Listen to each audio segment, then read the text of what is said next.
ময়মনসিংহ বিভাগের ময়মনসিংহ জেলার দক্ষিণাঞ্চলে ব্রহ্মপুত্র নদের পাশ ঘিরে একটি জনপদ তৈরি হয়েছে।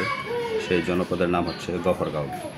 জনৈক গাফফার খান নামক এক সেনানায়কের নাম থেকে এই অঞ্চলের নামকরণ করা হয়েছে গফরগাঁও। গফরগাঁও উপজেলাটি 1813 খ্রিস্টাব্দে সর্বপ্রথম থানা প্রতিষ্ঠিত হয়। তারপর 1983 সালে এটি উপজেলা হিসেবে প্রতিষ্ঠিত হয়। গফরগাঁও উপজেলায় রয়েছে একটি পৌরসভা, যেটি প্রতিষ্ঠা হয়েছে 1999 সনে, দুইটি থানা, একটি গফরগাঁও থানা আর একটি পাগলা থানা, যেটি প্রতিষ্ঠিত হয়েছে 2012 সালে, এবং 15টি ইউনিয়ন রয়েছে।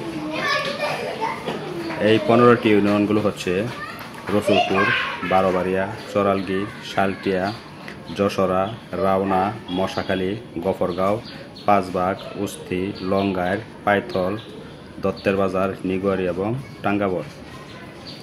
এই 15টি ইউনিয়নের মধ্যে রয়েছে 202টি মৌজা এবং 186টি গ্রাম। টোটাল 15টি ইউনিয়নের মধ্যে এবং একটি পৌরসভায় ওয়ার্ড রয়েছে 144টি। আমাদের গফরগাঁওয়ের আরও অনেক ইতিহাস আছে, সংক্ষিপ্ত আকারে আপনাদের মাধ্যমে আপনাদের কাছে প্রকাশ করি।